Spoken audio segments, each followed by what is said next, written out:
Geelong premiership player Patrick Dangerfield has named Gary Rohan as arguably the most harshly marked unsung hero in the AFL Grand Final win over Sydney. Rohan starred in the Cats' earlier finals, kicking 3 goals against Collingwood and 2 in the win over Brisbane, but against the Swans he had just 7 disposals and a behind. His numbers at the McGee last Saturday were in stark contrast to headline stats from the likes of Norm Smith medalist Isaac Smith, Tyson Stengle, Tom Hawkins and Dangerfield himself. Analysis: local footy and the biggest moments. 7 and 7 Plus are the home of footy shows for every fan. Stream them all for free on 7 Plus, but fans, and the media, have been urged to take a deeper look into how the game was won, by a whopping 81 points no less, to appreciate Rohan's efforts against Sydney's defence. "I said in a couple of interviews if I had had one possession and we won, I would have been stoked," Dangerfield said in a special premiership edition of The Field with JJ and Danger. "It was really fulfilling to have contributed, and the game, to be honest, was reflective of our season in the sense that everyone had their moments at different stages, every player in the team." Dangerfield first touched on a post-game conversation with Josh Jenkins praising Brad Close's 2-goal effort as a small half-forward, before singling out Rohan's performance. "Rewatch the game.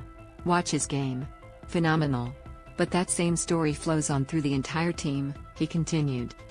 "Rewatch the game, and you, fans, can't do this because we only have access to this vision as a club, but if you rewatch the game in the bird's eye view, the third camera, you watch Gary Rohan."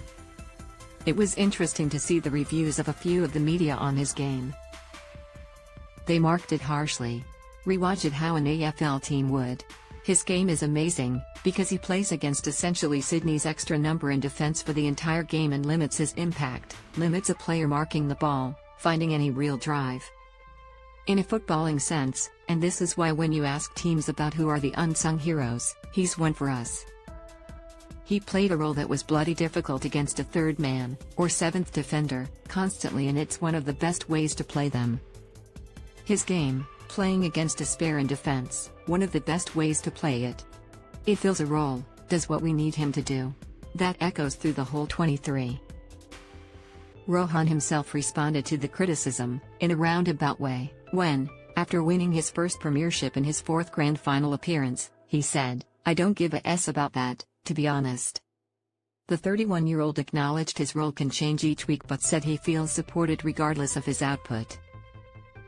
"Some games I can be free and go up on the ball, and some days I am a bit of a lockdown forward, like I did today on ramps, Dane Romp," Rohan told News Corp.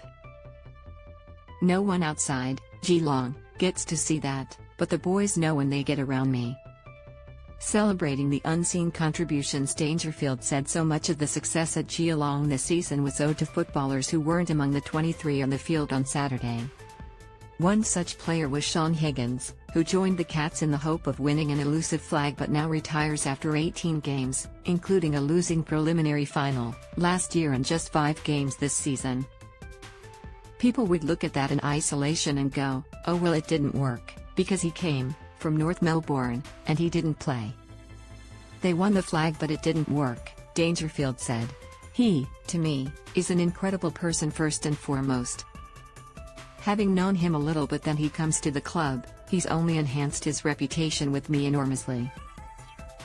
The work that he's done with our younger players, his attitude when not playing, his guidance in the VFL for those around the peripheral, he's going to make an incredible coach one day.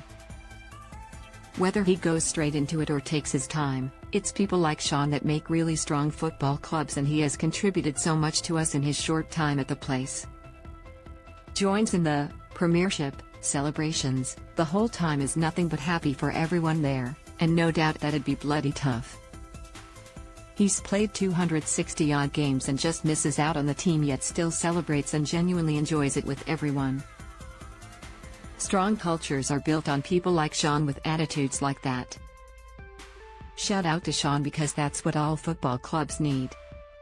Cooper Stevens, a third-year midfielder who earned his debut this season and played 7 games, also received praise in a discussion on which players should receive premiership medallions. "Every main training for the last month, he's asked me who do you want to play like, how do they play it," Dangerfield shared. "So last week he's asking me about Swans pair Luke, Parker Rand, Callum, Mills. We go through the tape and then he plays that way at training for all the match sim. That's a kid in his third year, a first-round draft pick. Kids now are very impatient and he's asking me, I'm going to train like this, how do you want me to help you achieve what you've always set out to achieve? He deserves one. Loading Facebook embed. Listen to the full episode of The Field with JJ and Danger as the guys dive into reflections on Geelong's grand final win, the unsung heroes, how the game played out, the premiership medal debate, Robbie Williams' performance mirror on the media, 3 votes on Joe the Goose. Listen and subscribe to The Field with JJ and Danger via iTunes and Spotify.